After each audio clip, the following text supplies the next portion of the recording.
Hi guys, welcome back to Ayesha IAS. I am Ishri and इस वाले video में हम क्लास 9 के एनसीईआरटी कंप्लीट कर रहे हैं और यहाँ पे चैप्टर 1 का पार्ट नंबर 2 करने वाले हैं। ओके, सो देखो, पिछले वाले वीडियो में हमने बात करी थी, शॉर्ट में मैंने बताया था कि फ्रेंच रेवोल्यूशन था क्या, उसके बाद मैंने वहाँ पे क्या सिस्टम चलता था मोनार्की का, मैंने ये सब बताया था। अभी देखते हैं द आउटब्रेक ऑफ रेवोल्यूशन। देखो, जो लुई 16 था ना, उसके बारे में मैंने पहले भी बात करी थी कि क्या क्या रीजंस थे, किस वजह से उसने अपने एरिया में, अपने फ्रांस में टैक्सेस वगैरह बढ़ा दिए थे। ओके, सो पहले मैं थोड़ा सा टैक्सेस के बारे में बताती हूँ कि वहाँ का प्रोसेस क्या था एट दैट टाइम। जो ओल्ड रिजाइन था ना फ्रांस का, वहाँ पे जो किंग होता था उसको अकेले कभी ये पावर नहीं थी कि वो टैक्सेस को इम्पोज कर सके किसी भी पीजेंट्स या फिर किसी के भी ऊपर।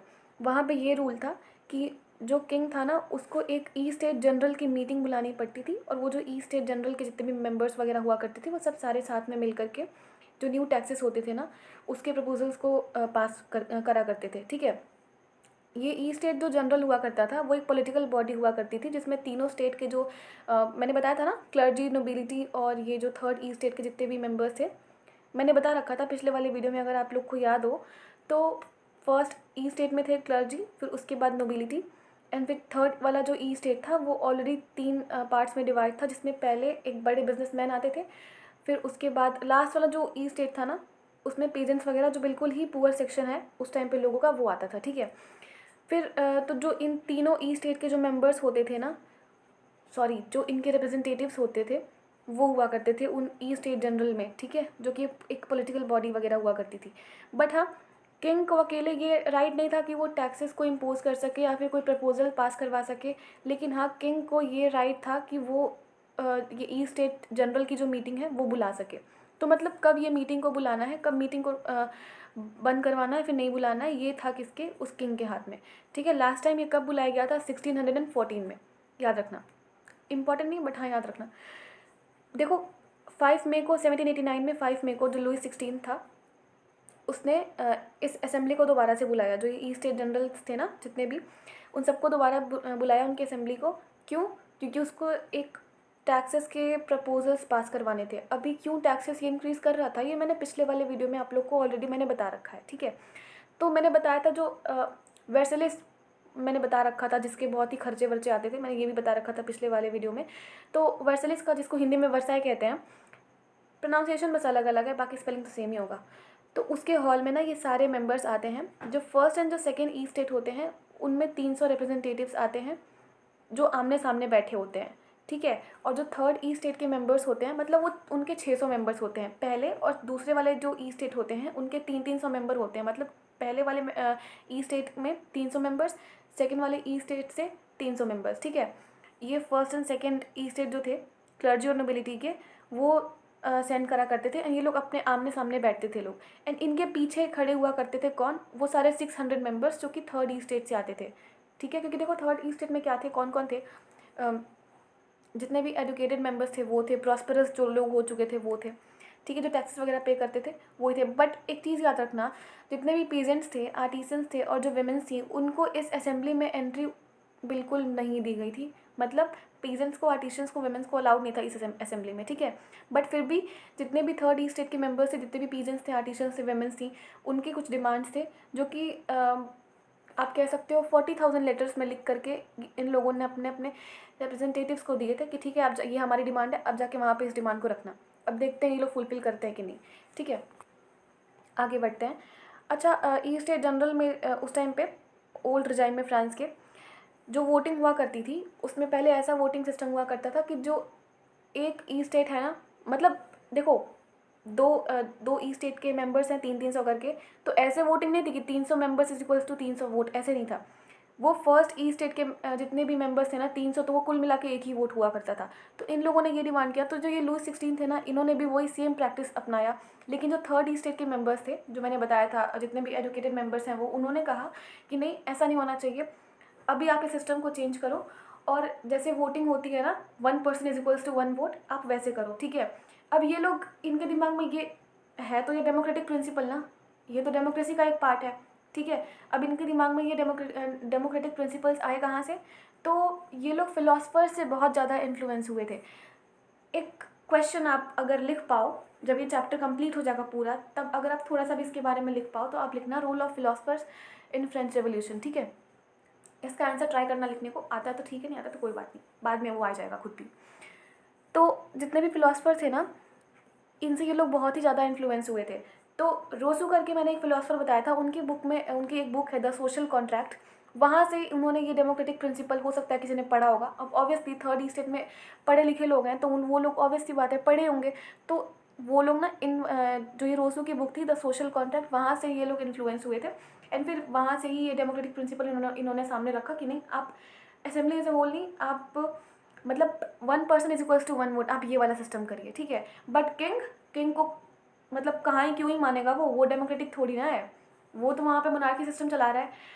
तो जब किंग ने ना इस प्रपोजल को, एक तो पहले वो रिजेक्ट कर दिया, तो जब जैसे उसने रिजेक्ट करा तो थर्ड ई स्टेट के मेंबर्स थे, वो लोग वहाँ से चले गए। और 20 जून को जो वर्सलिस की जो ग्राउंड थी ना, वहाँ पे एक इंडोर टेनिस कोर्ट था, उसके हॉल में वो लोग जाके इकट्ठा हुए। एंड उन्होंने खुद ही बोला कि नहीं, अब हम लोग खुद ही हैं जो भी हैं, अब हम लोग खुद ही नेशनल असेंबली हैं और हम लोग खुद ही अपना कॉन्स्टिट्यूशन बनाएंगे फ्रांस का, ठीक है। अब आप कुछ इतना बड़ा स्टेप लेने जा रहे हो तो किसी ना किसी इफेक्टिव लीडर के ही अंडर में आप ये सब स्टेप ले रहे हो। तो उस टाइम पे इनके लीडर कौन थे, मीराबू थे एंड अब्बे सेस थे, ठीक है। पता नहीं है अब्बे है कि अब्बे, जो भी है, ABBE है, ठीक है। अब्बे सेस थे। मीराबू कौन थी, एक्चुअली ये थी नहीं, सॉरी, ये थे, ये औरत नहीं थे, औरत नहीं थी, सॉरी, ये आदमी थे, ठीक है। तो ये नोबल फैमिली में इनका जन्म हुआ था। और ये जो फ्यूडल प्रिविलेजेस होते हैं ना, इनको ये बिल्कुल भी पसंद नहीं था। ऑब्वियस सी बात है, जो फ्यूडल प्रिविलेजेस हुआ करते थे वो क्लर्जी वगैरह, नोबिलिटी वगैरह, उन सबको मिला करते थे, ठीक है। क्लर्जी तो देखो ये रिलीजियस और जो गुरु वगैरह हुआ करते थे ना, ये वही हुआ करते थे। नोबिलिटी मीन्स जो नोबल क्लासेस हुआ करती थी वो। तो भले से ये नोबल फैमिली में बॉर्न हुए थे, बट इनका वो कभी वो सीन रहा नहीं कि हमें भी वो प्रिविलेजेस चाहिए हमें, ठीक है। ये जर्नल वगैरह लिखते थे, अपने पावरफुल स्पीचेस वगैरह दिया करते थे वर्सलिस में। उसके बाद आप एब्बे सेस को देखोगे तो ये भी एक प्राइज्ड हुआ करते थे, मतलब एक क्लर्जी क्लास के थे। और ये एक पैम्पलेट इन्होंने लिखा है, what is the third E state, ठीक है। अभी देखो, अभी रियल कहानी ना यहाँ से शुरू होती है। जब नेशनल असेंबली, जो ये मैंने अभी जो बताया, थर्ड ई स्टेट के जितने भी मेंबर्स थे, उन्होंने अपने आप को जैसे ही डिक्लेयर करा नेशनल असेंबली, तो जब ये ना बिजी थी वर्सलिस में अपना, जब ये कॉन्स्टिट्यूशन बना रही थी, तो जो बाकी रेस्ट ऑफ द फ्रांस जो था ना, वहाँ पे एक टर्मोइल का सिचुएशन आया था। क्यों?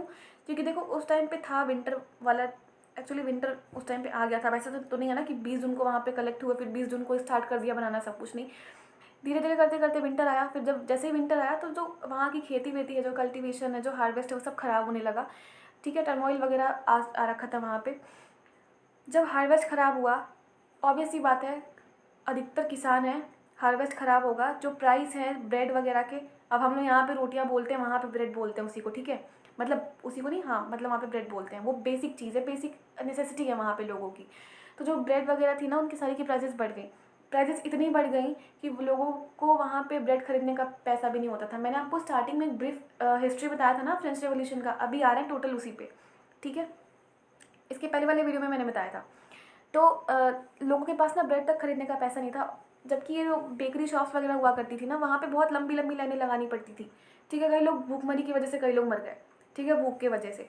बाद में जैसे जैसे अभी देखो, जब किसी को ना भूख लगी होती है बहुत सॉलिड वाली, तो उसको बहुत लंबी लाइन लगानी पड़े, लोग इरिटेट हो रहे हैं, कुछ समझ में नहीं आ रहा है, मतलब एक ऐसी सिचुएशन वहाँ पे क्रिएट हो रखी थी। तो अधिकतर जो लोग ऐसे थे, जितने भी वीमेंस वगैरह थी, वो ऐसी थी, उन्होंने गुस्से में शॉप पे अटैक करना शुरू कर दिया, ठीक है। एंड उसी टाइम पे जो किंग है, उसने अपने ट्रूप्स को ऑर्डर करा कि आप पेरिस वाली सिटी में जाके तैनात रहिए। तो 14 जुलाई को जितने भी मैंने जो जैसे स्टार्टिंग में मैंने बताया था, जितने भी क्राउड थे एट दैट टाइम, वहाँ पे वो बेस्टाइल जेल में गई, उसको बेस्टाइल जेल को तोड़ वोड़ के तहस नहस कर दिया। फिर कंट्री साइड में ये रूमर स्प्रेड हुआ विलेज टू विलेज कि जो ये मैनर होते हैं ना, जो वहाँ के लैंडलॉर्ड हुआ करते हैं, वो मतलब किसी को सेंड कर रहे हैं आपके जितने भी क्रॉप्स वगैरह हुए हैं ना, उनको बर्बाद करने के लिए।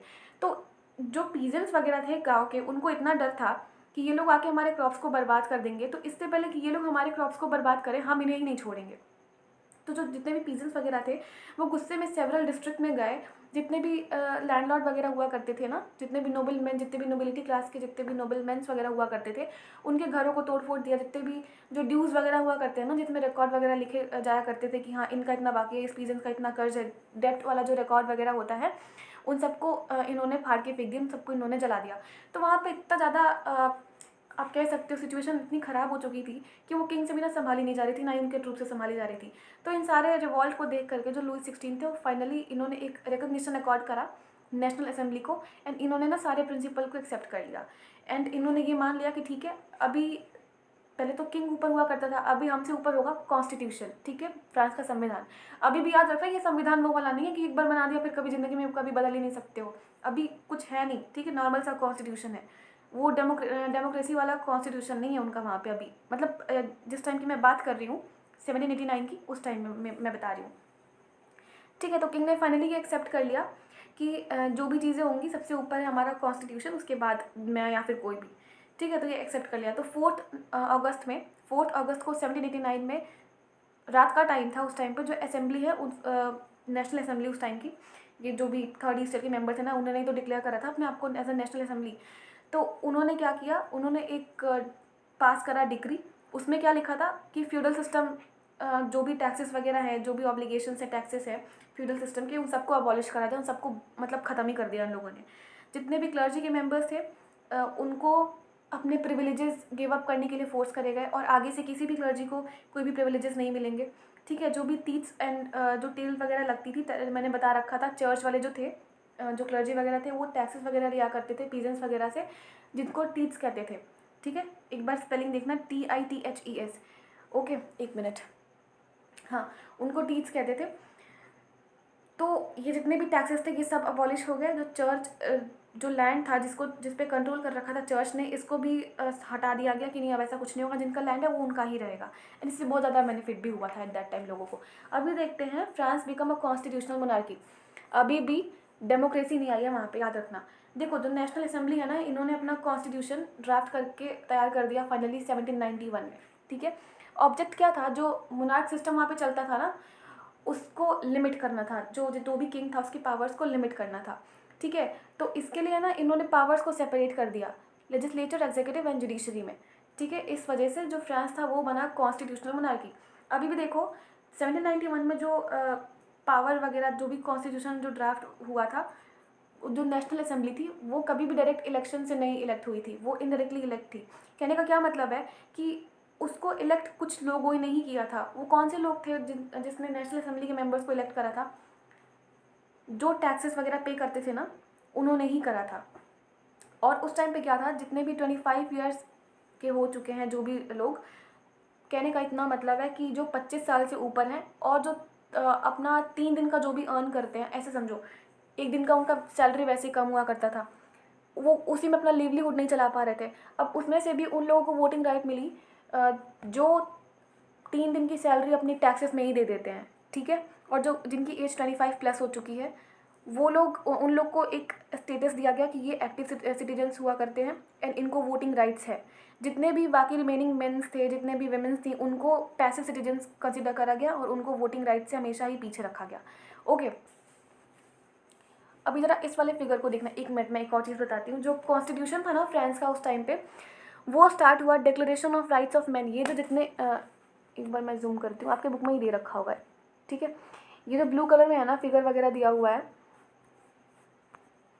जस्ट अ मिनट, ये सारी सब आप इसको ना अपने बुक से पढ़ना, नॉर्मल से ही है। जैसे हमारे वाले कॉन्स्टिट्यूशन में लिख रखा है ना कि इक्वालिटी इम्पॉर्टेंट है, तो वैसे कुछ उस टाइम पे भी आप पढ़ोगे ना तो समझ में आएगा। जैसे देखो फर्स्ट लाइन में क्या लिखा है, man are born and remain free and equal in rights. पहले क्या हुआ करता था, जो बस क्लर्जी क्लास के थे या फिर जो बस नोबिलिटी वाली क्लास के जो हुआ करते थे, उनको ही अच्छा खासा स्टेटस दिया जाता था। अभी भी तो देखो ना कैसे इन लोगों ने कंसिडर कर रखा है active citizen and passive citizens. ऐसे कौन करता है, मतलब जो 3 दिन का अपना सैलरी दे रहा है टैक्सेस में, आप उसको एक्टिव सिटीजन के रूप में कंसिडर कर रहे हो, ये तो नहीं होना चाहिए ना। बट स्टिल उन लोगों को लग रहा था कि हाँ उन लोगों ने कुछ अचीव करा है, वो तो बाद में पता चलेगा अभी। बट हाँ, फर्स्ट टाइम उन लोगों ने ऐसा अपना कॉन्स्टिट्यूशन ड्राफ्ट करा, उसमें ये सारे राइट्स लिखे हुए थे कि जो भी मेन होंगे वो जन्म से ही फ्री होंगे और उनको भी इक्वल राइट्स मिलेगा, ठीक है। जो पॉलिटिकल एसोसिएशंस होते हैं उनके एम यही होने चाहिए कि जो हम लोगों ने राइट्स ऑफ मेन जो भी लिख रखे हैं हमारे संविधान में, जैसे कि लिबर्टी हो गया, प्रॉपर्टी, सिक्योरिटी, ऑपरेशन से रेजिस्टेंस, ये सब जो भी कुछ ये जितने भी सब लिख रखे हैं, उन सबको प्रिजर्व करके रखना। जितने भी ये राइट्स हैं ना मेंस के, उन सबको प्रिजर्व करके रखना, ठीक है। फिर जितने भी लिबर्टी हैं, आप कुछ भी कर सकते हो, बट आप वो सारी चीज़ें नहीं कर सकते हो जो लोगों को हार्म करें, जो लोगों के हेल्थ के लिए या फिर जो लोगों के लिए वो इंजरियस हो। ऐसे कर करके 17 पॉइंट्स लिखे हुए हैं, 17 तो नहीं लिखे हुए हैं, ये वहाँ के नंबर के हिसाब से लिखे हुए हैं एक्चुअली, ठीक है। तो आप पढ़ना वैसे इंपॉर्टेंट है नहीं, बस ये नॉर्मल से ही है, सिंपल से सुन लो। उसमें क्या ही लिख रखा था, right to life, freedom of speech, freedom of opinion, equality before law, इन सबको ना natural and inalienable rights declare करा गया, ठीक है। बस इतना याद रखो, और इसमें कुछ है नहीं। ओके, अभी बात करते हैं ना इन सारे सिंबल्स के बारे में। देखो, उस टाइम पे जो फ्रांस की जनता थी ना, मोस्ट ऑफ द पीपल उस टाइम पे मेजॉरिटी में मेन एंड वुमेन ऐसे थे 18th सेंचुरी में जो लिख और पढ़ नहीं पाते थे। बोलने को तो सब बोल लेंगे, सुनने को तो सभी सुन लेंगे, बट हाँ, उन लोग को लिखना पढ़ना नहीं आता था। तो कुछ कुछ सिंबल्स ऐसे हुआ करते थे ना, जिनको सिंबल्स को दिखा करके लोगों में अवेयरनेस जगाई जाती थी, या फिर उनको कुछ बताया जाता था। तो वहाँ वैसे कुछ फिलोसफर्स भी थे, कुछ जो एडुकेटेड पर्सन थे वो थे, जो अपने बातों से, अपने स्पीचेस से इन लोगों में अवेयरनेस जगाने का काम कर रहे हैं, ठीक है, अवेयरनेस स्प्रेड करने का काम कर रहे हैं, सॉरी फॉर दैट। जैसे कि देखो, फर्स्ट वाला है द ब्रोकन चेन। ये क्या दिखाता है? The broken chain stand for the act of becoming free. जो स्लेव्स वगैरह हुआ करते थे, उनको मान लो अभी अभी कोई जेल में बंद होता है, तो ऑब्वियसली बात है वो स्लेव ही तो है पुलिस का। मतलब वो वाला स्लेव नहीं है कि वो जो भी बोल रहे हैं वो करे, बट हाँ, लॉकअप में तो बंद है ना। या फिर अभी आप उस टाइम के हिसाब से अगर आप सोचो, तो जब कोई स्लेव हुआ करता था, तो अपने हाथ में उसको चेन्स पहनाई जाती थी। अभी जब वो चेन ब्रोकन है, तो उसका मतलब वो पहले स्लेव था, अभी वो फ्री हो चुका है, ठीक है। मतलब अभी वो फ्री हो चुका है, यस। उसके बाद द बंडल ऑफ रॉड्स, ये यूनिटी के लिए स्टैंड करता है, क्योंकि देखो, आप एक लकड़ी को तोड़ सकते हो, बट अगर पूरे लकड़ियों के गट्ठे हो तो आप उसको एक साथ नहीं तोड़ सकते हो। तो बस ये वो समझा रहा है। The I with in a triangle, ये ट्रायंगल वाला आई ये नॉलेज के लिए स्टैंड करता है।